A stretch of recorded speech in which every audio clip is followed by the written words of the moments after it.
Haley Wright. Kayla Underhill.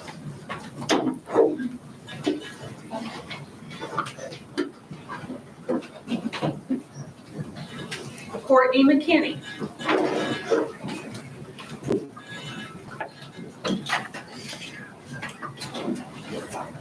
Allison Hall.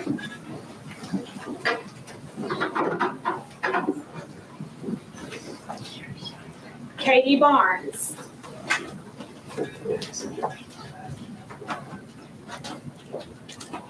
Please help me give these outstanding teacher leaders another round of applause.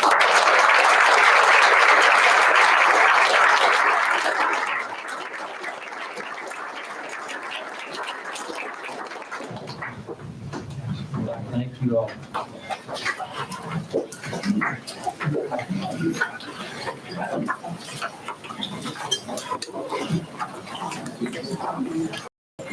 Thank you guys so much, and my appreciation to some of our athletes who gave up the chairs. I didn't go unnoticed, Coach Harris. I saw some guys move out of the way for our teachers to come sit. I really appreciate that. Okay, we got 3 French students here who are ranked #1 in the nation who have scored perfect scores on the National French Contest. I know Mr. Wade's here. Is Ms. Dupree here? There you are, Ms. Dupree. Come on, you guys come on up, and our students come on up as well. And let's recognize it right quick. So, Mr. Dupree, Mr. Wade, could you tell us a little bit about the contest, and then we'll introduce our perfect scores. Sure. So the National French Contest is a contest that's put on every year by the American Association of Teachers of French. And sorry, I didn't see you say it. This year was the 88th edition of the contest, and students are tested in their ability to understand and in oral and in written form to be able to understand passages, recognize cultural information in French. And we had over 11,000 students participate at level 1 this year, and there were over 10,000 students who participated at level 2. And our 3 students here all earned a platinum award this year, which means that they had perfect scores on the contest. Now, at level 1, there were only, out of the 11,000 plus students who took the contest, there were 44 perfect scores nationwide, and Hannah had one of those perfect scores. And then there were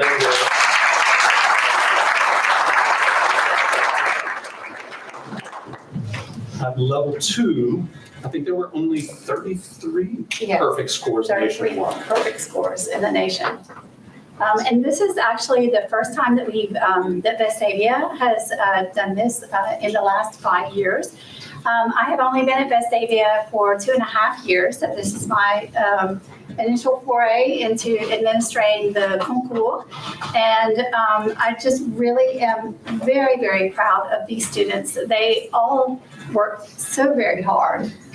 We had just in the level 1 and level 2 at the high school level, we had 52 students who won awards in place. So those include the gold medals, the silver medals, and that includes the bronze medals and then the honorable mentions.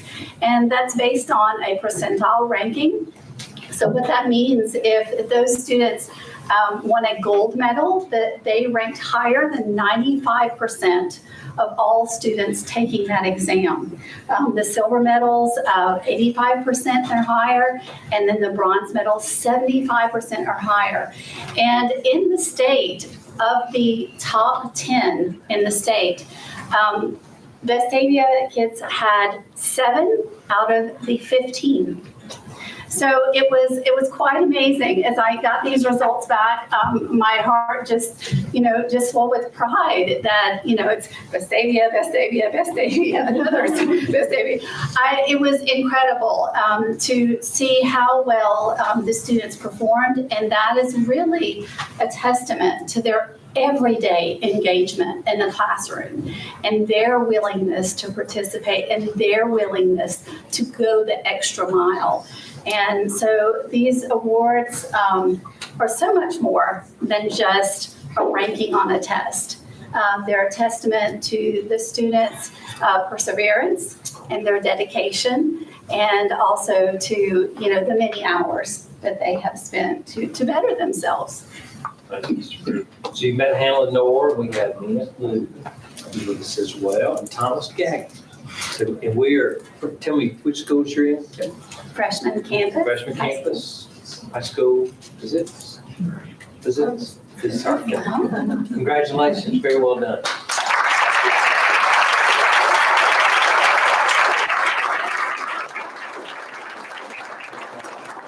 Okay, let's get our boys tennis team. Coach Aaron.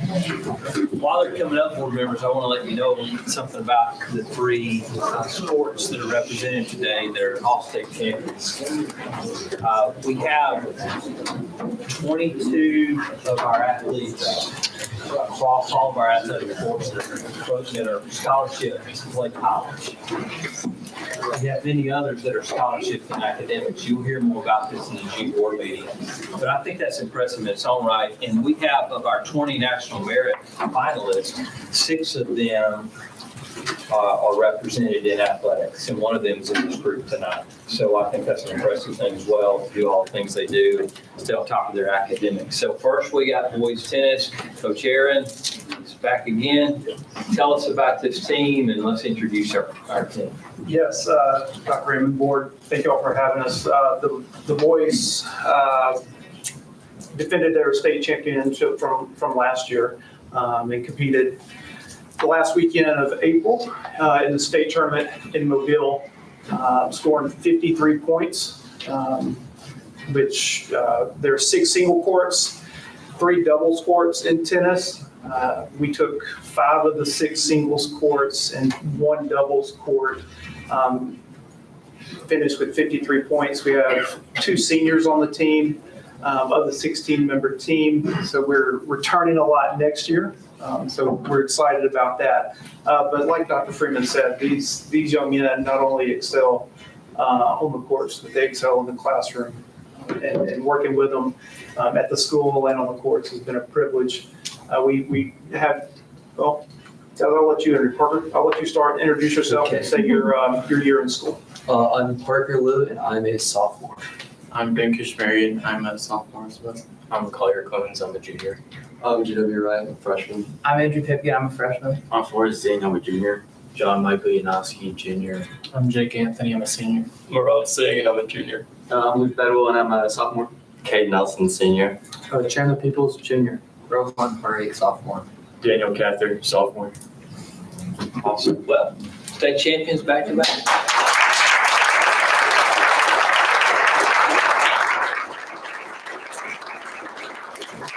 Coach Aaron is finishing his second year coaching, 2 state championships. Not really too much of a high bar there. No pressure, Dr. Freeman. No pressure.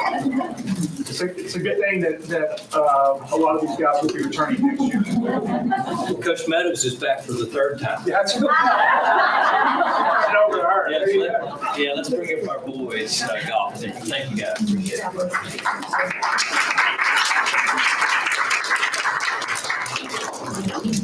Hey, good evening. Hey, Coach. They're all, well, a lot of them had graduation things tonight, so I think it's just me. Just about our team, introduce ourselves. Okay. This was we repeated this year. I had, on the varsity, we had 14 guys. 8 of them were seniors, so we're losing the majority of our varsity team. The golf 5 compete, and they take the top 4 lowest scores. So of my 5 that have competed the last 3 years in the state tournament, 4 are seniors and 1 is a junior. So we have 1 returning junior. So it was we won sectionals pretty good by 17 strokes, I think. Sub-state, we tied with Spain Park, and when you tie, you go to the 5th score, which our 5th score, we won by 1. Spain Park says it was a tie, but we won. And then it was close at the state tournament. It was really, really close. We ended up winning by 1 stroke. And it came down to the last 2 guys finishing. But great kids. Can't ask for any better kids, just like I know these baseball guys and these tennis guys, great young men. So I know as a coach, I couldn't ask to coach better kids. And I know the coaches with tennis and baseball feel the same. My top 5 were, and so just real quick on that, so we don't, is Ward Harris. These are my four seniors. So Ward Harris, Parker Mullinger, Andrew Schmella, Jay Clemmer, and then my junior was Pierce Becker. So those are my top 5. So, and 3 of Dylan Wade is going to play at Wallace Hansville. Ward is going to UTC Chattanooga, or UT Chattanooga, and then Parker's going to the University of Richmond. So 3 of our kids are going on to play, continue their golf at the next level, 2 at 4-year and 1 at a junior college. So thank y'all so much.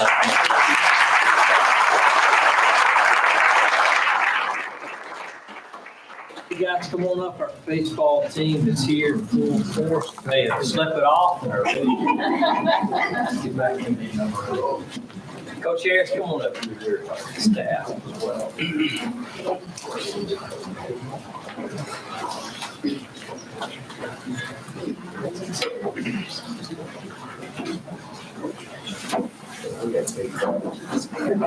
Just got lost. I'm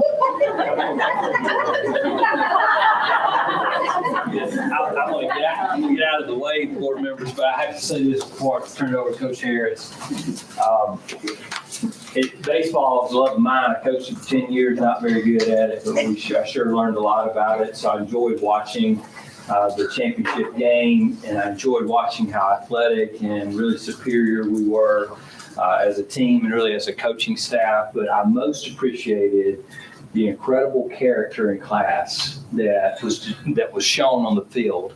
That doesn't happen everywhere and with every team, but in spite of the adversity and some of the difficult situations you go through in these championship games, the level that you displayed was remarkable. That is a representation of Vestavia Hills, which makes me very proud to know that that's what the future holds in our community with our next round of guys that come through. But I think above all, that state championship was so wonderful. But I just have to tell you, I was so impressed with the way our young men carried themselves, Coach. So I'm going to turn it over to you, introduce your staff and your team. Tell us about this group. Well, yeah, Jamie Harris, I'm the head coach. This is Nathan Fernakes, Cody Hughes, Ron Halla, Wes Kelly over here, Chris Thomas. Am I missing anybody? I didn't see any. Ben McCollum's in the back. But yes, this was our first state championship to win in since 2023 years. It's been a long time coming. One thing we're lucky to have is 4 or 5 guys on our staff that played at Vestavia, played for Coach Dunn. So it's more than a job for us, and it's really special to us. But all the credit in the world goes to these young men. They won it. They were the group, and it's a special group, especially a special group of seniors. We have 17 seniors leaving, and 5 of those are going on to play college baseball.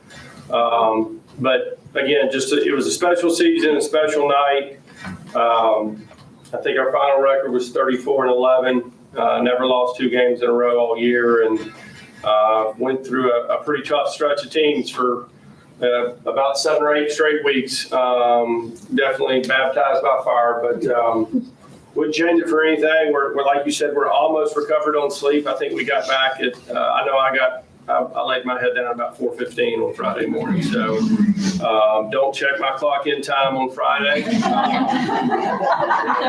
than that, I'm gonna let our guys introduce themselves, and yeah. I'm Sam Snowden.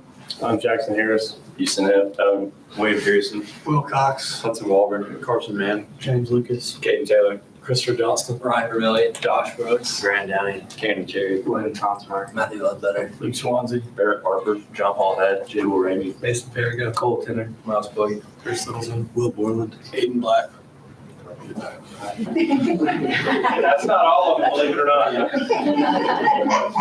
Well, congratulations. I again appreciate so much. 5 state championships this year for Vestavia Hills. It's capped it off in just a miraculous sort of way. I thought I shouldn't say that. It was just a tremendous sort of way, but very deserved. These guys were just outstanding. Coach Miles is going to be with us in June. She's here tonight. Is going to be sharing the whole picture of athletics and how meaningful it is to our schools and really how successful our student athletes are as well. So I look forward to hearing that report. Guys, thank y'all for coming tonight. I appreciate it. Coach, I'm going to give you a bunch of these. Okay. All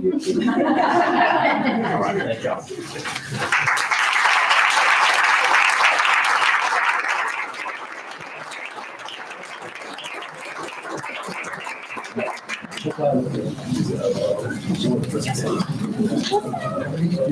Thank you. You too. How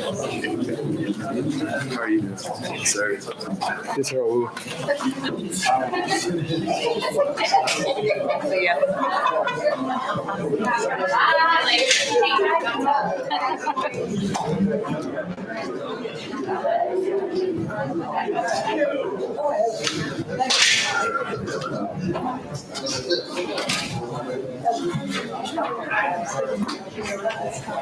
Okay. That was a very fun 40 minutes of repetitions. I think you're going to stay. All right, let's jump right on into financial statements.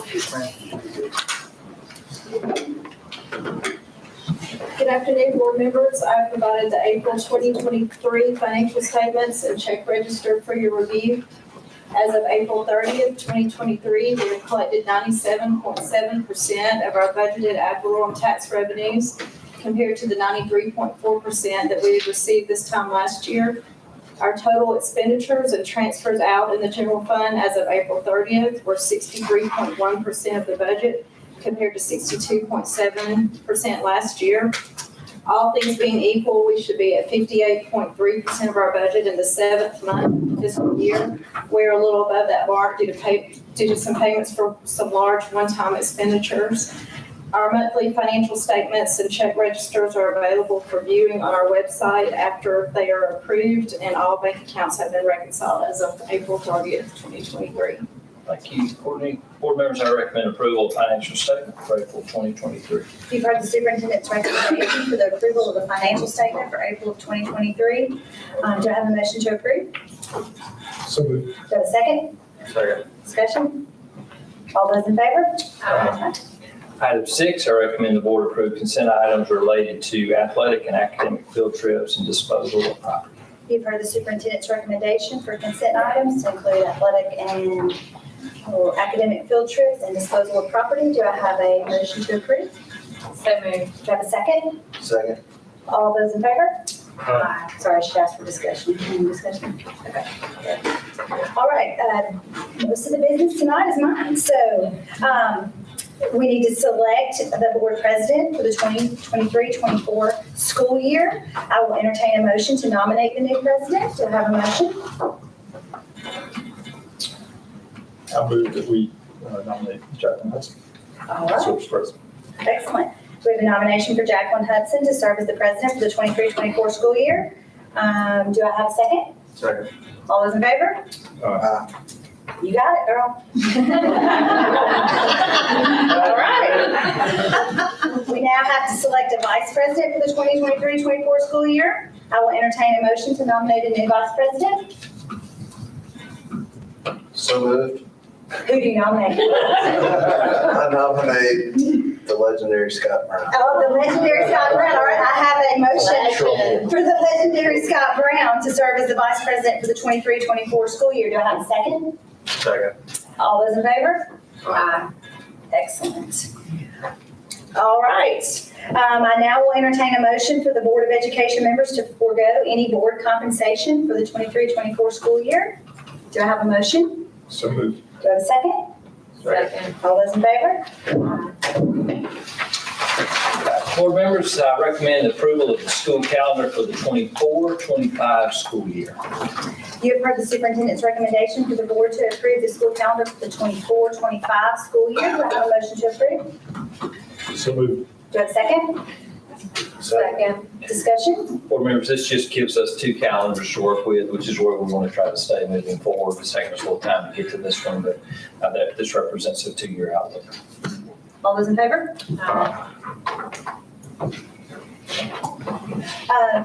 Dr. Stantz we have, she's going to do our CSFO and our superintendent evaluations.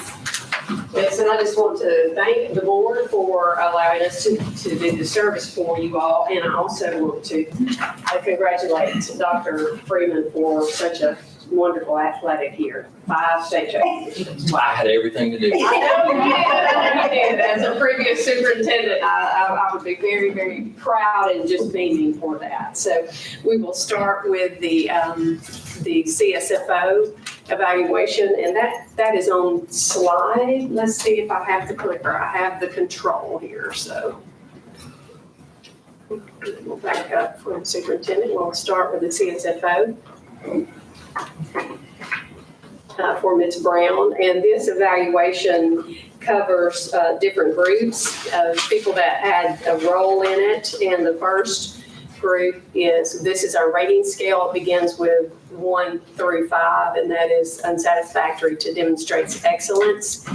And the board, when they did their survey, they gave the results of a 4.9. It exceeds expectations. So that is really, really great.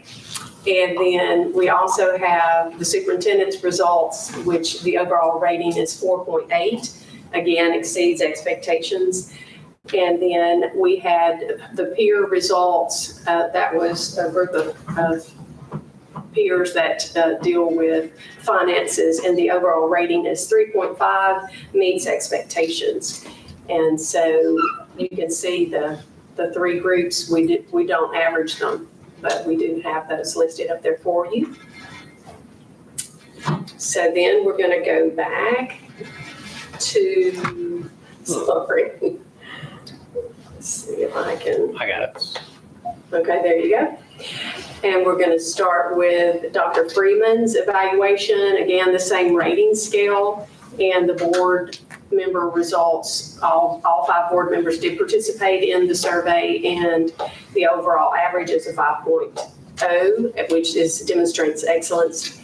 And then this shows the breakdown of the different categories that we assess for the superintendent, from the CEO of the board to leadership, personnel management, community relations, all the way through facility and financial management. And you can see the scores on each one of these categories. And then the direct reports results, there were several people that participated in this survey, and the overall average was 4.7, which exceeds expectations.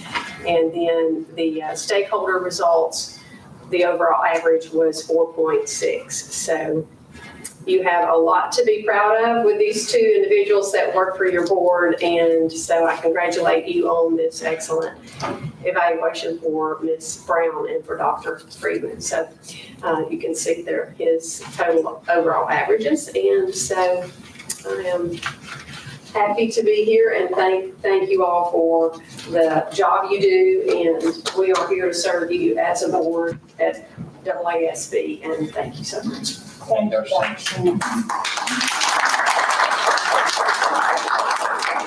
All right, we're going to brag on them just a little bit more. So the next agenda item is to approve an amendment to the superintendent's contract. So Dr. Freeman, this is a 5-year contract. We are going to extend that this year to keep it at a 5-year contract. We do that as a show of appreciation for his dedication and his work in the district. So now it's to the part of the session where we get to brag on you instead of me. So it's much, much better. But I want to say, in my 5 years on the board, I have, and in my professional life, I have yet to come in contact with a more diligent servant leader than Dr. Todd Freeman. He is incredibly thoughtful in his processes and his vision, and we have backup plans for backup plans. So for us analytical folks on the board, we're very grateful for that. But what I have seen is a servant leader. He is humble. He is kind. He leads when people are not watching. He spends an immense amount of time to make sure we get to the right result and we take care of every one of our people along the way. It has been a pleasure. In my 5 years, I have learned every single day from this man how to be a leader, how the education system works, how we should proceed, how we should treat people. And I best sum it up. I had the privilege of going to the maintenance bus driver Christmas party this last year. I was invited to that. And I'm sitting around the table talking to a few of our bus drivers and maintenance people. And what they all said to me is, we will never leave this district. We love it here. And they had represented 8 separate school districts. And I asked them, I said, why do you say that? And they said, we are valued. Everyone listens to what I have to say. They value me, they respect me. And so that is not only a reflection on Mike and Tony who supervise them, but that type of leadership starts at the top, right? And it was modeled every day for the people in this room. You turn around and model that every day for your staff. And so that is how you build a district that can move forward in good times and bad, right? That's how we lead, is how we model it every day. It's not about what we say, it's not about what we sit up here and do. It's about how we go out and lead. And you have no finer leader, in my opinion, than what I have watched over the last 5 years. This school district has come an incredible distance in 5 years, and that's not really the board up here. That is his leadership that we help and we support. So it is our sheer privilege to have you lead this district. So, any other comments? I will chip in and echo most everything that Jennifer said, but I'll add that I had the privilege of being in a situation about a year and a half ago, sitting at lunch with a gentleman who goes around the state and does professional training for principals around the state. And I mentioned in passing, I served on the board with Vestavia, and he said, y'all have the finest superintendent in the state. In my 3 years, Dr. Freeman's done nothing to make me think anything other than that. We're fortunate to have him. He has a vision. As Jennifer said, he's got backup plans. When we presented with the curveball, he's already thought through what we're going to do and how we're going to do it. My very strong impression is people enjoy working with him. I mean, with him, not for him. He's a consummate team player. That comes from his background in athletics. And we as a community are very fortunate to have him with his hand on the helm as we move forward. So I'm very grateful that you're here. And thank you. Thank you. And I'll just say as well, like, he is the most kind person I think I have ever been around in a leadership position as well. And I think Dr. Richardson said it in one of the meetings I was in, that, you know, you reiterated that just as a superintendent, just how gracious he is to everyone in the building and just treats everyone the same. Just, you know, everybody jumps in their pants one leg at a time, right? And he treats them that exact same way, whether you're a student, custodian, administrator. And I just think that is so important that everyone feels that equality. And I was so impressed the day after the vote and we all came up here and met, and he just brought so much hope to everybody that was feeling down. And he already has a plan and a vision in place. And that's just how he rolls. Like Jen said, there is just always the next step. He's one step ahead, and that's what a good leader does. And we're so blessed to have him. And I hope he stays over a long time. That's our goal, because we will continue to thrive with him leading our community. All right. Do I have a motion to recommend the amendment to the superintendent's contract? So Do I have a second? Second. All those in favor? Okay. We are also going to approve the amendment for the CSFO contract for Ms. Brown. Same thing, she has a 3-year contract, and we want to add the year and keep her up to the max contract level. So I'm probably the only person left on the board that knows what Ms. Brown inherited when we got here. And it was not an automated system. And to say that in the financial world in what 2018 is kind of a scary thought. But she came in and had an immense uphill battle to get us automated, get everything done, and put to the level of where we're used to seeing it now. Now, she's had to do some things that I am pretty sure most CFOs have not had to conquer in their 5 years between the development of the BRA, between COVID, a tax referendum. We ask a lot of Courtney, especially probably Scott and I, who are numbers people. We like budgets. We like to see things different ways. We have community members that ask her for budgets, and she always gets us the data we need in a way we need to see it, that we understand. This immense amount of work to lay out the budgets and the plans for a school district of our size that has multiple ways to go, and we need to consider what way to go. So she works tirelessly at a high level of professionalism to provide that for us so that we can make the best decisions that we can make on where the school district needs to go. So thank you very much for all you do. Any other comments? Okay. I will entertain a motion to approve the amendment to the CSFO contract. So moved. Do I have a second? Second. All those in favor? Perfect. Mr. Bean, would you please comment on the way we handle personnel and when it's posted and how it's posted? I'll be happy Before we to. get into it. I'll be most pleased to.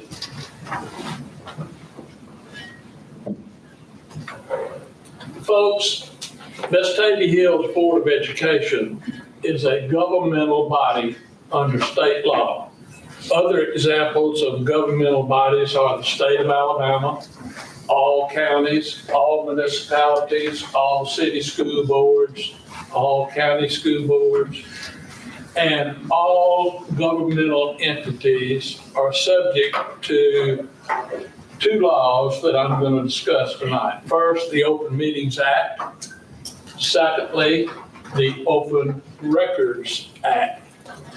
Both of those acts are set forth in full in the Alabama Code and tell all governmental bodies what they can do and what they can't do regarding records and meetings.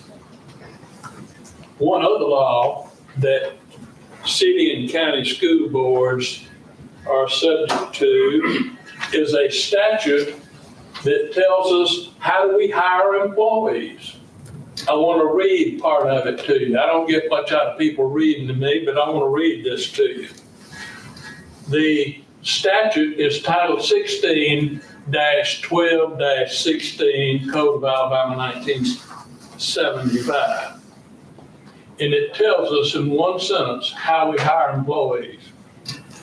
The city superintendent of schools shall nominate in writing for appointment by the Board of Education all principal, teachers, supervisors, attendance officers, janitors, and all other employees.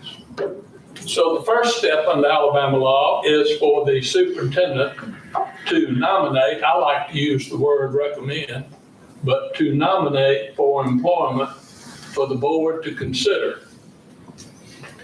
How are all governmental bodies required to conduct business?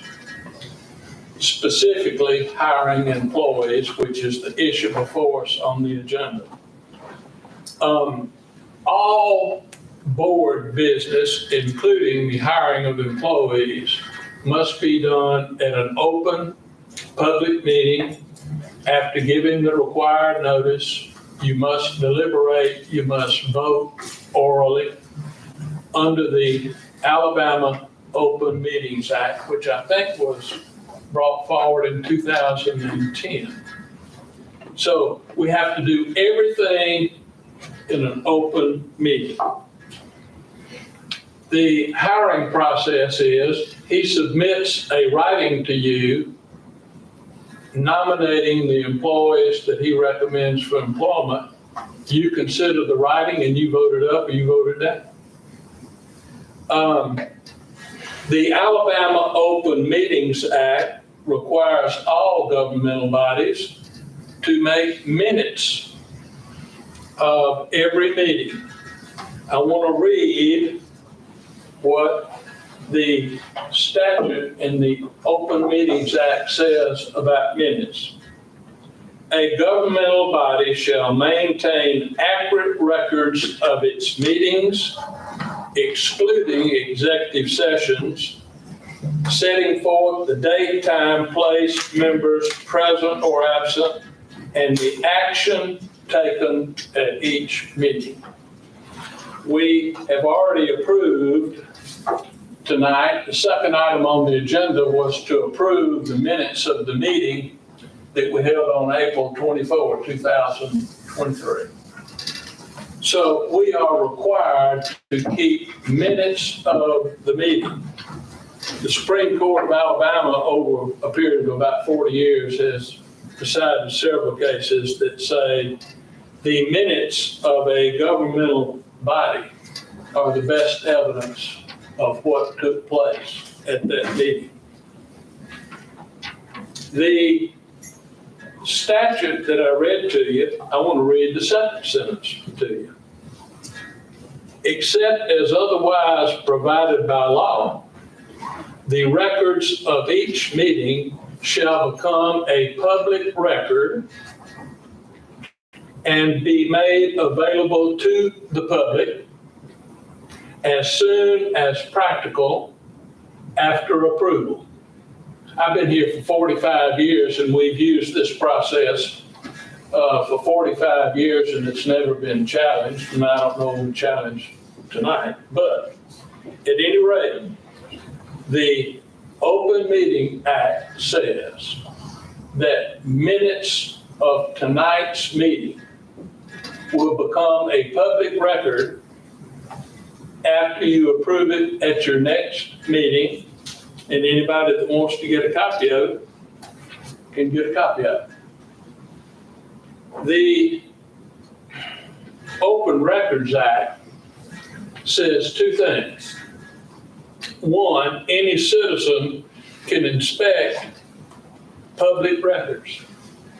Second thing it says is any citizen may obtain a copy of a public record.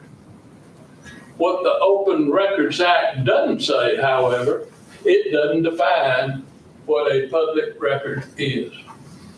So the courts and other lawyers around the state follow a different statute and a different Supreme Court decision decided in 1981, and basically it says that a public record is a record that documents the transaction of the business conducted by a governmental body, us. In this instance, the Open Meetings Act does specifically define when the action you take tonight becomes a public record. Boards under Alabama law are required to operate a board under policies. We have a book of policies about this thick. The Alabama Supreme Court has said boards, when you adopt policies, you will follow those policies, and so will your employees. Our policy says that the official rules of order for the conduct of public meetings by the Vestavia Hills Board of Education shall be done by the latest edition of Robert's Rules of Order. And the last thing I'm going to say is the Robert's Rules of Order says that the minutes of a meeting shall be approved at the following regular meeting of that body. Do any members of the board have a question? Thank you, Mr. Baden. Thank you. Thanks, Boone. And I would like to end by saying this. After sitting here over these years, I find that the contemplated action by this board in addressing the next issue of personnel meets the requirements of Alabama law. Thank you, Mr. Bain. I recommend the board approve the personnel actions as submitted. We've heard the superintendent's recommendation to approve the personnel items as submitted. Do I have a motion to approve? So moved. Do I have a second? Second. All those in favor? Board members, I'd like to move to one report for you this evening, which is an update on the strategic plan. And I want to start with just a quick comment about One Rebel, One Future. We were asked in the multitude of meetings that we had across the community, what would happen if One Rebel, One Future was unsuccessful? And I think that particularly Ms. Weaver articulated that very well and clearly in those meetings for those who chose to attend. This really is a summary of what we articulated in those meetings and what our plan is moving forward. And I think that's important for, of course, you to hear and for our community here as well. I think it's always important that we go back to the roots of what we do, which is our strategic plan. So just quickly, I want to just remind everybody when we have conversations about this, we start with a mission. And the mission is that we provide every child, every student the opportunity to learn without limits. And we do it with 5 different criteria. And that remains the North Star. That remains the work that we do, the vision that we have for our school system. We have 3 goals in our school system. The first one is to ensure that students learn and demonstrate a profound understanding of knowledge and skills consistent with the expectations of teachers, parents, and the community, and ensure that students find value and meaning in the work provided to them.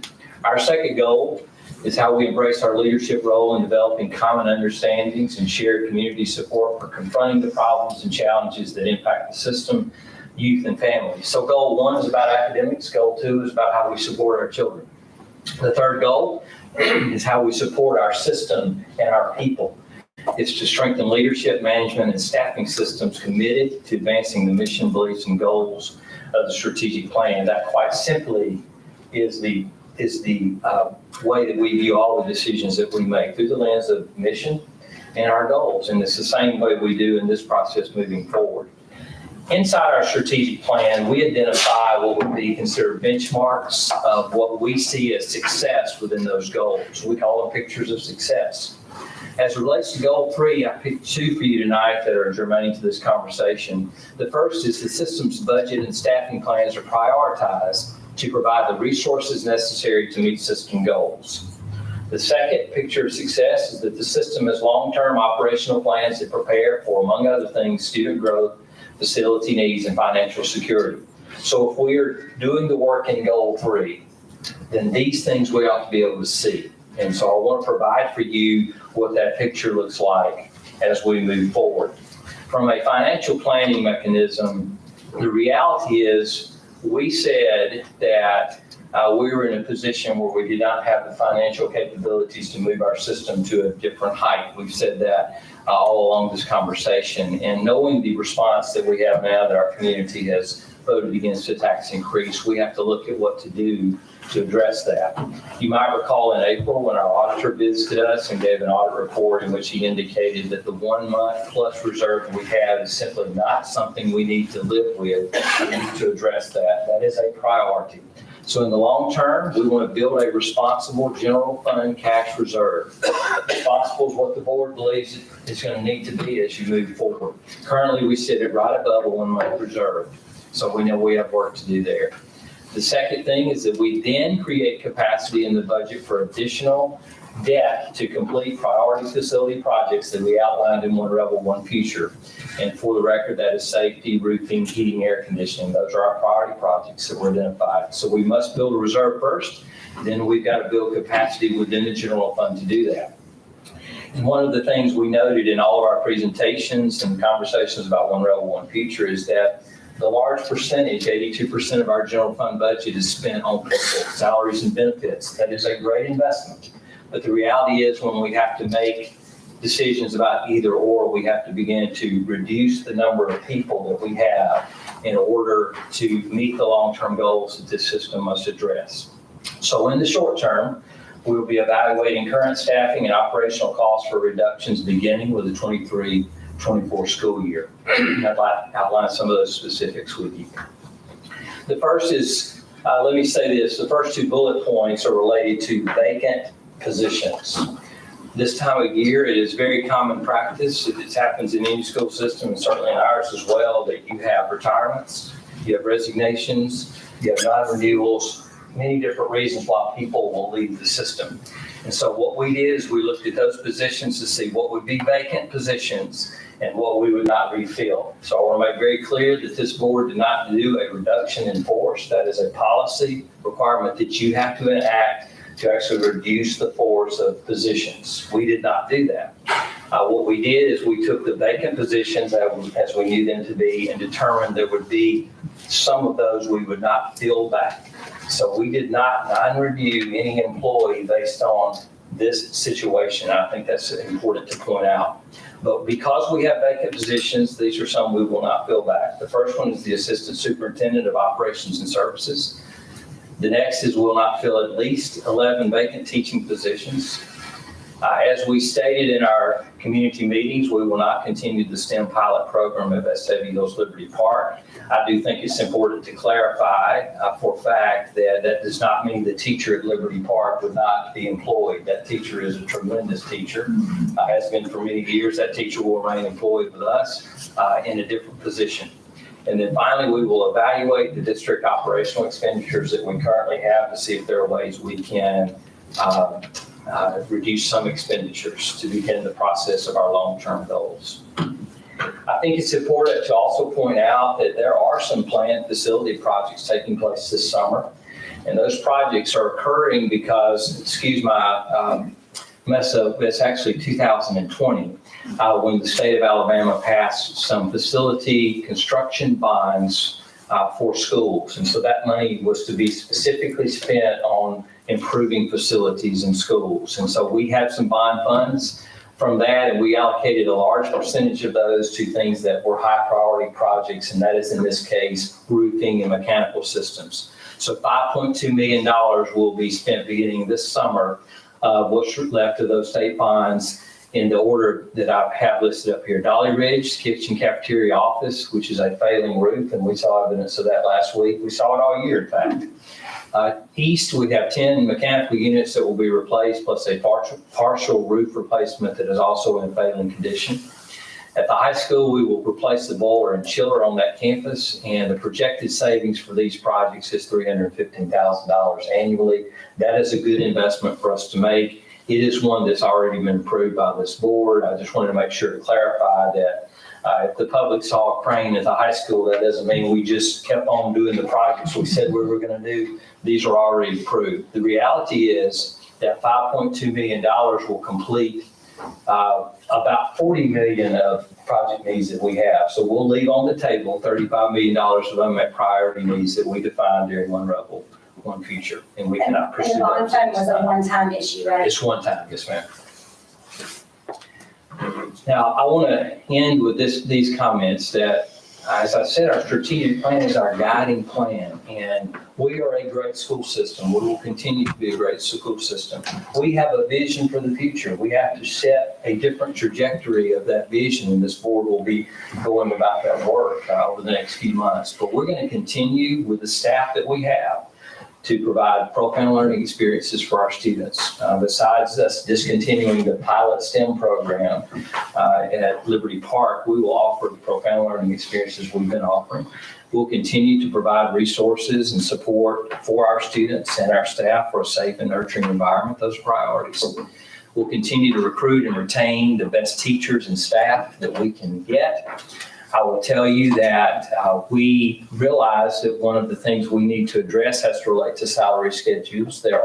While we gave a 4% raise last year, there are pieces of that salary schedule based on certain degree levels that we know we need to adjust. And we had every intention of doing that post One Rebel, One Future if we were successful. We cannot do that at this time, but we hope that at some point that becomes a goal for us. And we'll continue to provide high-quality professional development resources and support for our teachers, staff, and leaders. So we're going to do the things we're doing. We're going to do it with smaller numbers of people, and that process begins this year. That's my report. I'll take some questions or comments you may want to offer. Will you outline a little bit so this was the first level, the 11 positions, the STEM. will you outline a little bit over the summer what the board will be doing Right. to working towards budgeting for next year? Once we know our budget information, once the state gives us what our budget will be, we work through the summer and we bring to the board over 2 budget hearings in August, September, what our next year's budget will be.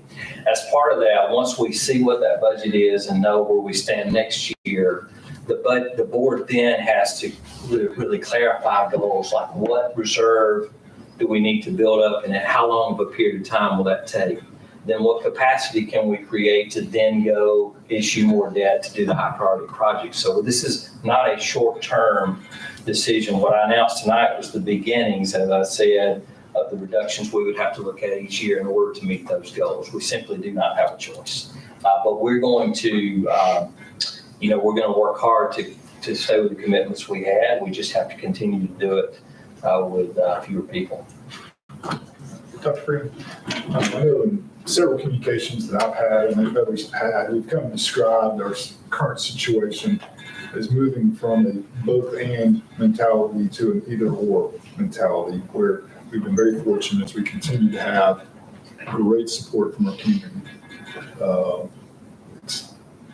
Going forward, we hope to have more support, but we don't. It doesn't minimize what our community already does for us.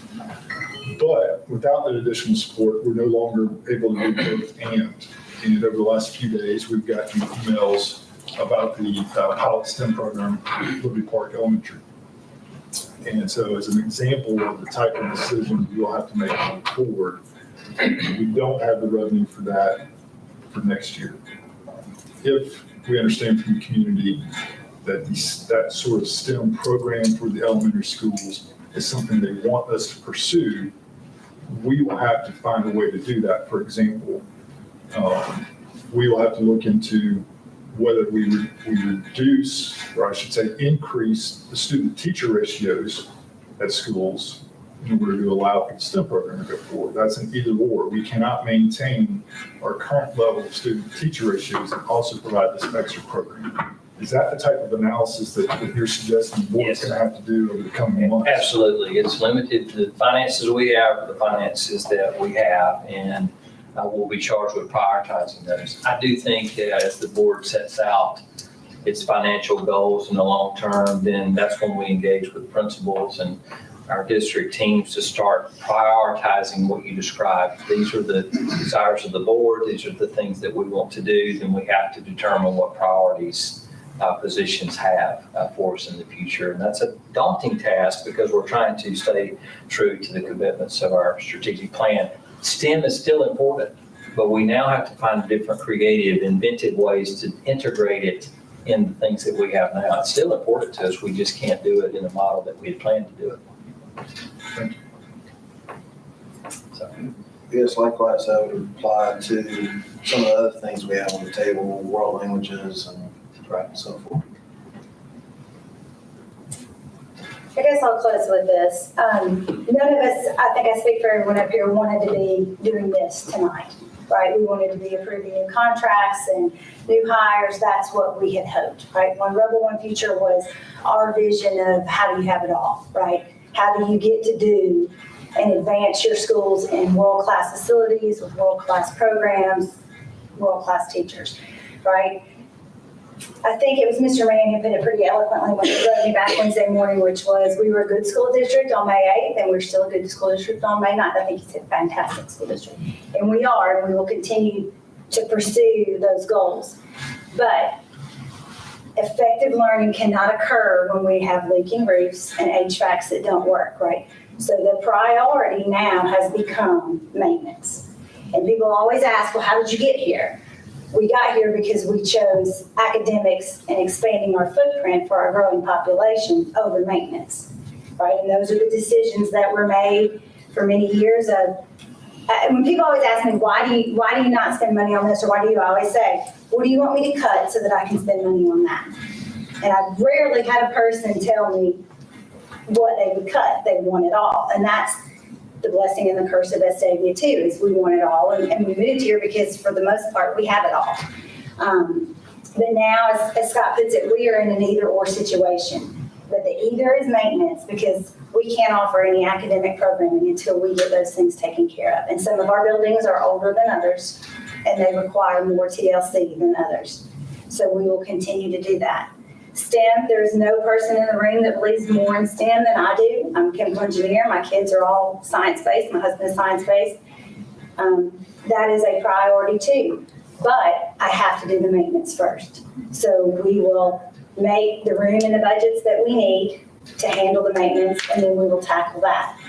And then we will do like we do with everything else, is march down the order of priorities. But to be clear, this is either or, right? There should be no secret that the consequences of a failed tax vote comes with negative consequences for your school district, right? And people cuts are always negative consequences. So with that, we will move forward. And as I said before, I've never met a group of people who do not settle for standing still, right?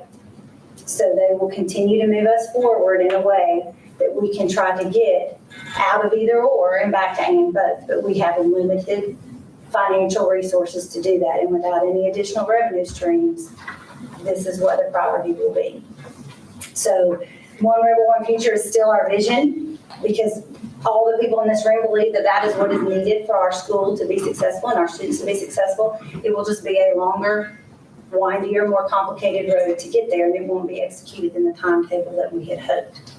But there were a lot of fantastic people that put time and effort and love into this project. Like I said many times, this was not the board's project. This was not Dr. Freeman's project. This was the groups in your schools, our community members that sat together and said, this is what we want the vision of Vestavia Hills to be. And that will still remain our vision. And you have a great board and a leadership team in place to do it. You have a faculty that's willing to help and ready to be there, but it will look a little different than the last decade of Vestavia Hills. With that, Just personal privilege, if I may, Kyle Whittington joins us tonight, and he is going to be over there in June. Everybody kind of shifts around a little bit. And so everybody in this room works for me knows how I am. I just get way too emotional when I talk about people. I love Jennifer Weaver. She is incomparable. That's the best word I can give to her. And I think I really can't add much more to what her colleagues have said. That it's been a pleasure, and boy, we have ridden some waves up and down. She is a friend of the system, of the community, of our children. She is a really wonderful board member, and I describe those kind of board members as those that will talk truth in love to you, and I've got a lot of truth and love given to me. And I've grown because of it, so I cannot express how much I appreciate it. I never heard that, but I So I've learned and grown, and I just, I feel so blessed, so thank you, Jennifer. Thank